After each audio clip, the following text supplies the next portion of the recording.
Oh, ngani weva ngani kele, marari ngulwange, funze mangulu marwangi ni tenga ngani tima itarata se, patani tui marwe timisila kilase weva, tenga ngani kwe marari lava. Patani tu maro le maro mutimi sifanza kana ni marare ni.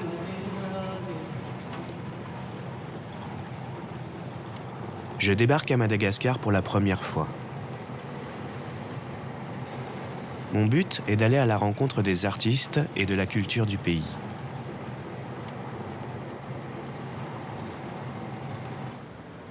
En grande partie improvisé, mon voyage devrait me faire rencontrer des gens très variés. Un écrivain, un plasticien, des musiciens, un sculpteur ou encore un photographe.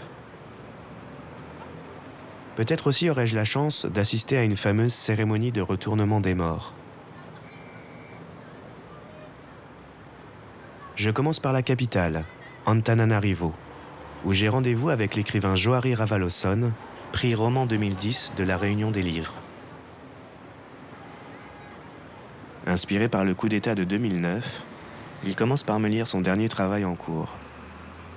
J'entame mon tour de veille au-dessus d'Antananarivo. D'ici, on voit la richesse incroyable que recèle cette terre, mais aussi la misère qui suit les hommes. D'ici, on voit la déchetterie d'Antananarivo avec ses crèves-la-faim.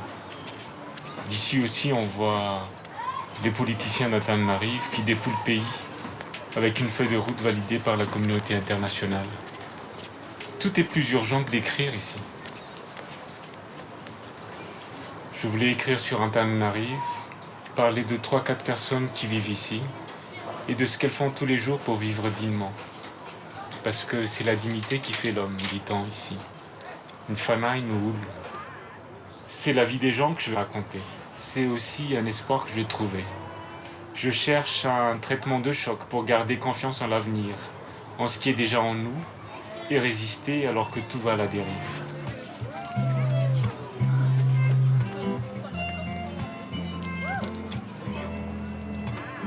Sur les conseils de Johari, je me rends ensuite à un concert du groupe Moadji.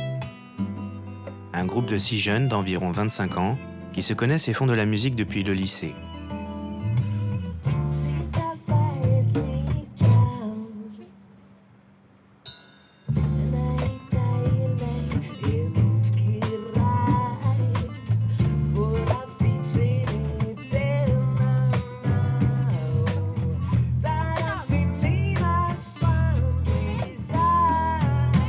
Ils jouent régulièrement dans les pubs et salles de concert de la capitale et ils préparent actuellement leur premier album. Mes compositions parlent de filles, oui, et de politique, de social, d'amitié, de combat pour un monde meilleur et de l'environnement surtout. Avec Imalo au violon, Fenou à la lead guitare, Enzaka aux percussions, Fefe à la basse, Miura à la batterie et Thierry, guitare et lead vocal.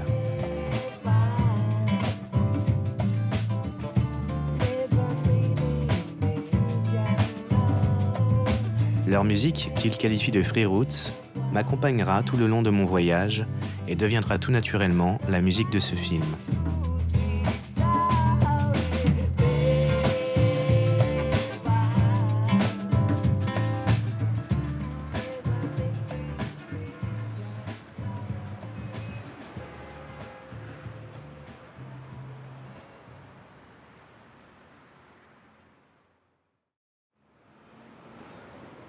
Le lendemain matin, je retrouve Johari chez lui pour qu'il me parle des éditions de livres pour enfants qu'il a créées avec sa femme, les éditions Dodovol.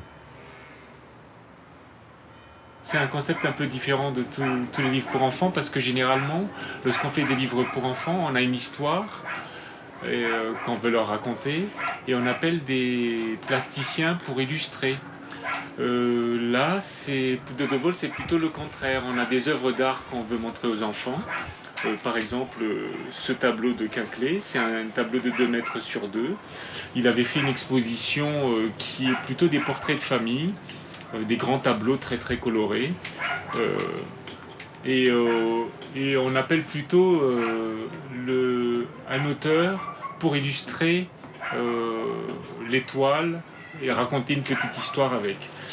Donc pour Stéphane Quinquelet, c'était des tableaux de famille, et moi j'ai choisi de parler du plus petit de la famille, pour interpeller les enfants et leur faire voir la peinture de Quinquelet. Donc ce livre-là, du coup, il s'appelle Le Petit Dernier. Nous, on est persuadés que si le dodo avait des ailes, si le dodo volait, il existerait encore en ce moment. Et c'est un peu ce qu'on veut donner aux enfants, des ailes. Par l'éducation, par l'art. On pense que si l'enfant est pourvu de connaissances, est bien éduqué, ouvert à l'art, ils ont une chance d'échapper au destin des dodos, de disparaître. C'est pour ça qu'on a créé Dodo Vol. Avant de partir, Johari me met en contact avec le plasticien Temendrota et le sculpteur Dieudonné.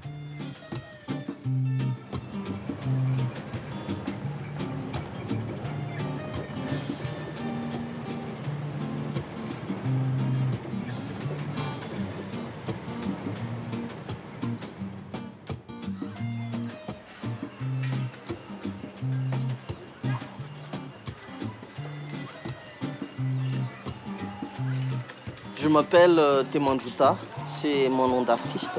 Donc depuis 20 ans déjà, je suis plasticien. Full time on dit, en plein temps. Je viens d'un village où sous la nature, les animaux, les végétaux subissent chaque année la force de la nature, il y a la sécheresse. J'ai quitté ce village pour aller ici en ville, pour travailler, pour trouver mon compte, je dirais. Donc je travaille beaucoup sur cette notion de sécheresse dans mon travail, donc je les laisse pourrir un peu dans ce lieu. Il y a des cartons, il y a des tiges de fougères sauvages, il y a les fameuses aloès que je travaille avec des écorces. Ce sont des matériaux récupérés comme ça sans vouloir aller vraiment où dans le travail, mais voilà, ils sont présents. Les tongs, par exemple, j'ai une idée déjà, c'est que le tong, ça symbolise un peu la marche. Il y a cette marche de l'homme. Il l'a utilisé, il a marché dessus, il a fait des kilomètres avec. Ça, c'est le tableau de bord de sa vie, un peu, quelque part. Donc, ça a une double vie. Après, il atterrit ici dans mon atelier. Ils deviennent des couleurs. Je les découpe par rapport à leurs couleurs. Pourquoi les gens ils ont choisi ces couleurs-là? Parce que ça leur parle, c'est leur... Et puis je revois ça comme des tissus que les gens portent après parce que je les découpe comme des petits bouts de tissu. Le travail que j'ai fait là-haut s'appelle, si je le décris, tsanga. C'est un tissu noir, donc je l'ai déteinté avec de l'eau de javel en dessinant dessus des formes géométriques très répandues dans mon travail. Une influence que j'ai eue des sculptures du sud de Madagascar, avec des jets très gestuels, très spontanés. Et puis je retravaille après avec des mille-lunes. Il y a ce qu'on appelle les famires, il y a ce qu'on appelle le roujoudaf, qui sont des choses très présentes dans l'univers géométrique dans le sud de Madagascar, que j'ai revu dans les tissages de mes tantes, que j'ai vu dans les sculptures de mes oncles à l'époque.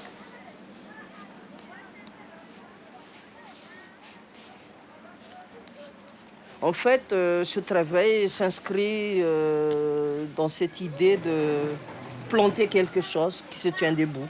Voilà, je plante mes idées, je plante les formes, c'est un défi. Il y a plein d'idées qui y émergent avec l'arrivée de l'Internet, avec plein d'informations partout. Mais si les enfants ne savent pas ni lire, ni écrire, comment ils vont pouvoir aborder ce monde? Comment ils vont pouvoir se faire leur nom dans ce monde? Je pense que c'est un des rôles que nous, les artistes, on devrait soutenir. Moi, à travers ce que je fais, j'essaie d'intervenir dans ces écoles-là. J'essaie de les... à travers là, j'essaie de faire parler ces enfants-là, d'avoir leur impression sur le monde à travers les dessins, les peintures et tout. Moi, je n'hésite pas d'aller dans les villages, je n'hésite pas d'aller soutenir des projets, que ce soit à but humanitaire ou dans le sens d'aller faire emmener les enfants à l'école, de soutenir la population de base pour avoir une dignité, pour que ce pays il se relève. Voilà, c'est mon rêve.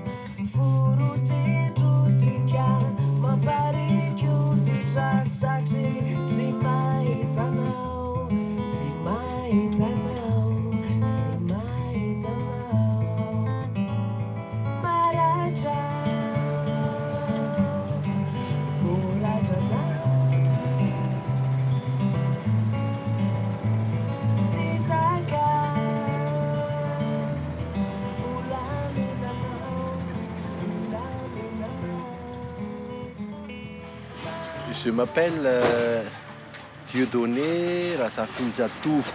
Je suis artisan fer-plantier, mais il y a le côté artiste, artistique, qui dorme un peu. Alors qu'il n'y avait rien ici. Pendant 20 ans, mon épouse et moi avons construit ce site.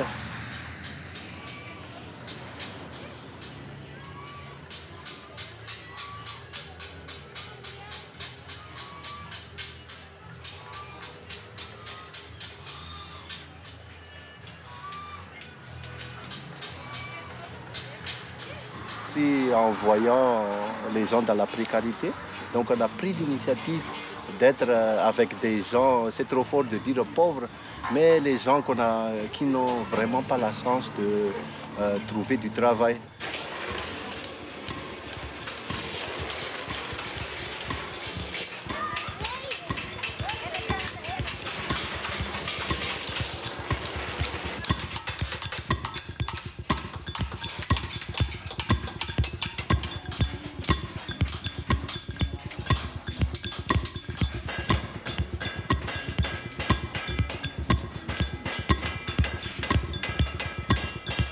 J'ai laissé un peu dormir le côté artistique pour les quotidiens parce qu'il faut faire des objets en série pour le quotidien. Depuis 2005, on a créé l'école des enfants de l'atelier. Dans le site, il y a 300 adultes et 300 enfants qui sont scolarisés. La première promotion, c'est en classe de 4e maintenant. Et là, on commence déjà le lycée.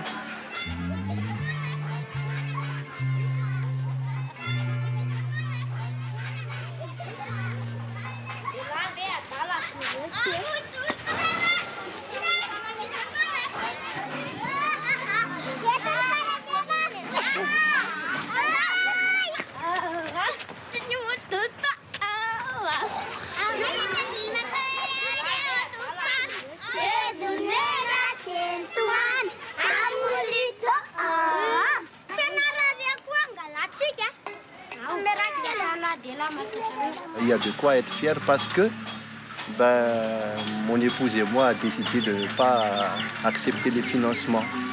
Donc on est vraiment autonome Et c'est le fruit du travail de tous les jours, vraiment dans la culture malgache, vu les diversités, la richesse, surtout culturelle à Madagascar. Ça peut nous amener vraiment loin, loin. Et je pense qu'on peut se mesurer par rapport à d'autres pays. Hein. Je quitte maintenant Antananarivo pour me rendre dans un petit village près d'Antsirabe, à 169 km au sud de la capitale. Là-bas, je vais pouvoir assister à une des cérémonies les plus importantes pour les Malgaches, la cérémonie de retournement des morts.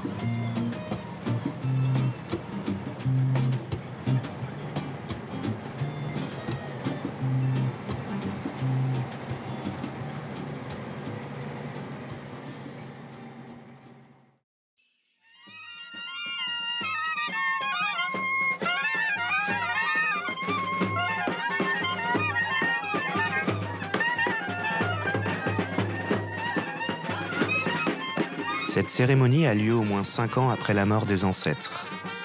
Une grande fête est organisée dans le village, avec danse et musique.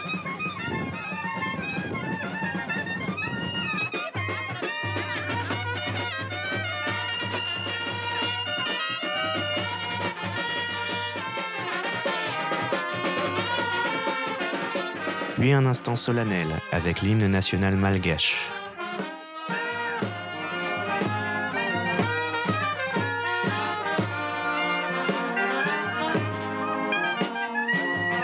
Ensuite, les villageois montent sur la colline pour rejoindre le tombeau.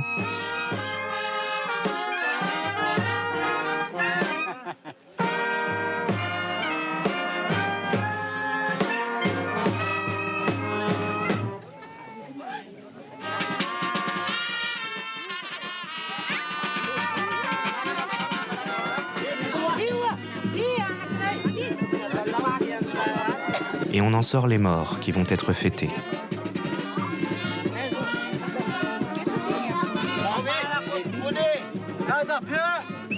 Voilà les plus grands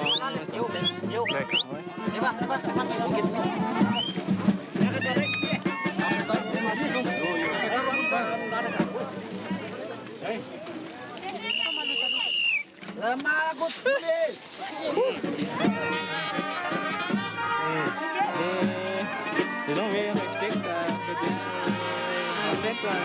donc ils parlent. On les bénit avec du rhum, ou en l'occurrence de la bière. Voilà le deuxième.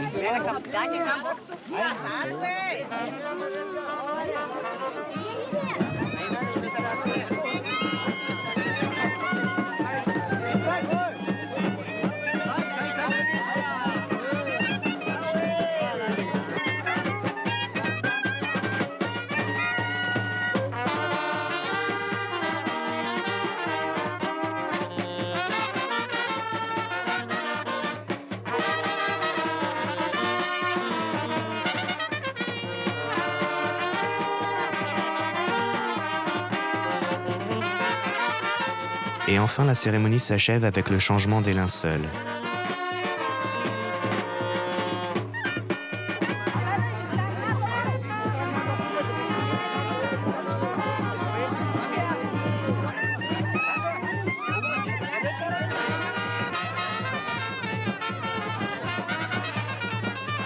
C'est le culte des ancêtres, qui sont toujours présents même après la mort, dans la vie des Malgaches.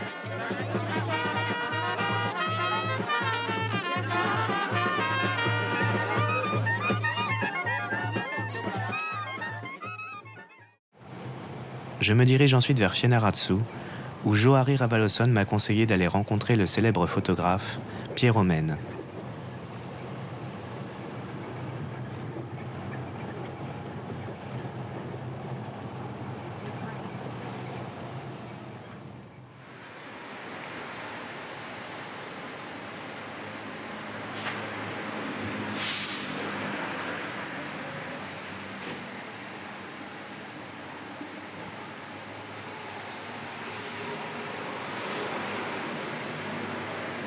Pierre Omen dirige ici le plus grand laboratoire de la ville.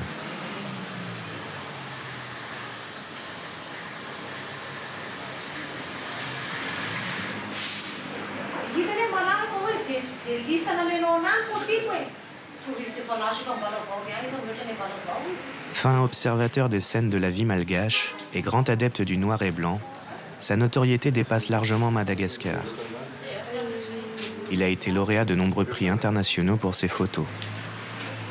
Lauréat en 1994 du concours Mother Jones à San Francisco, Jeu de la francophonie à Madagascar en 1997 ou encore prix UNEP Canon en 2000. Ici, j'ai travaillé des milliers d'heures dans cette chambre. Ah. Voilà. Cette photo, par exemple, ça représente c'est un boulot que j'ai fait encore, depuis longtemps, là, un travail sur la décharge de Fianarantsoa, parce qu'on raconte, et c'est un projet d'ailleurs, que Fianarantsoa va être la plus propre dans toutes les villes de Madagascar. Donc je fais ce boulot-là parce qu'ils vont éliminer les décharges, ils vont faire des usines pour les transformer en compost, en autre chose, quoi, vous voyez. Donc j'étais allé faire un peu les décharges de Fiannar dans cette photo-là. Et ce jour-là, j'ai vu que des décharges avec la fumée et tout ça. Et puis à un moment donné, je voyais un petit bonhomme là qui arrivait de loin, qui sautait. Et avec mon argentique, là, j'ai fait une photo, clac, 2 photos. 3e, c'était la dernière, et j'ai eu cette photo-là. Et après, il n'y a plus de film. Et après, quand je l'ai développé, je dis, mais ça, c'est l'image vraiment qu'il me faut, parce que là, c'est vraiment l'image qui va raconter toute l'histoire de la décharge, quoi. Tous ces enfants qui essaient de trouver quelque chose dedans. Et puis, à un moment donné, ils en ont marre, et puis il a envie de partir, d'aller ailleurs. Et là, il est presque au bout, là, il est presque hors du cadre, et puis il va sortir. Donc moi, je pense que pour le travail que je vais faire sur la décharge, cette photo va bien illustrer ce que je suis en train de faire maintenant. Voilà, c'est des petits instants comme ça. C'est des endroits ordinaires, mais des fois, il y a des choses magiques comme ça qui arrivent. Et c'est ça qui fait un peu le bonheur des photographes.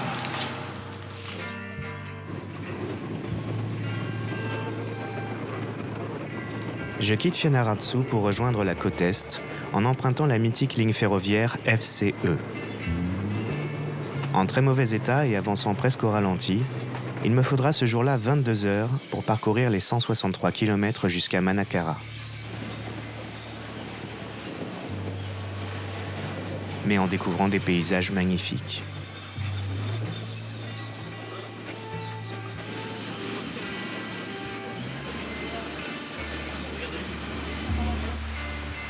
Construite entre 1926 et 1936 par les Français et les Chinois, la ligne est composée de 67 ponts et 48 tunnels pour un dénivelé de plus de 1000 mètres. Des milliers de Malgaches moururent durant sa construction. Elle permet encore aujourd'hui d'atteindre des dizaines de villages totalement isolés pour qui elle représente le seul moyen de transport et d'exportation pour le commerce agricole.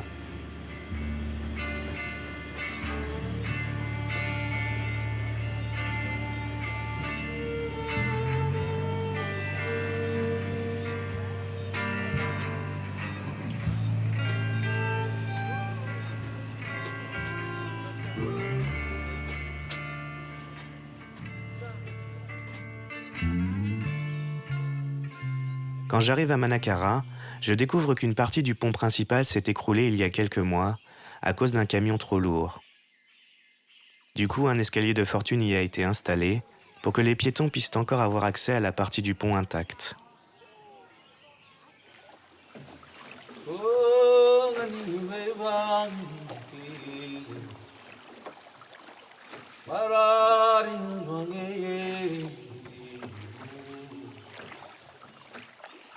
Mangulu marwangi tengang ni chimai taratase patani tui marwe chimisila kilase tengang ni kwe. Mais pour les paysans et leurs troupeaux de zébus, pas d'autre solution que de se jeter à l'eau. patani tui marwe le maro ngutsimisi fanzakana.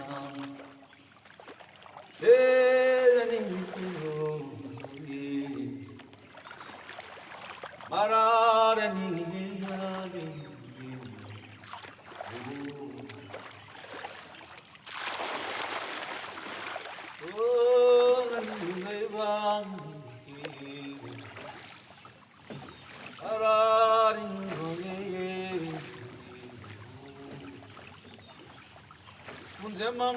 Pour finir, je découvre les petits villages de pêcheurs traditionnels.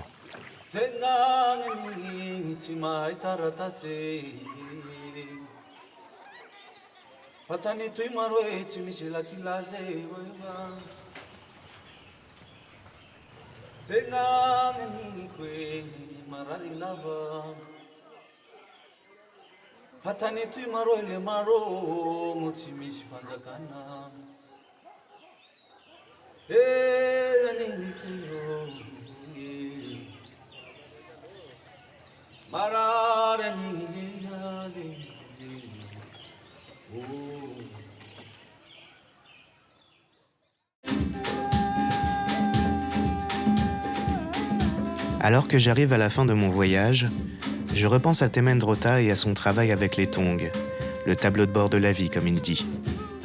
Et je me demande où en est le mien, mon propre tableau de bord, après un tel voyage.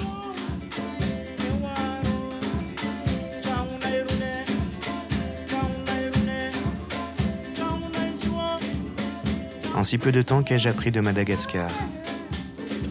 Chacune de ces rencontres aurait pu être un voyage en soi. Tout est allé si vite.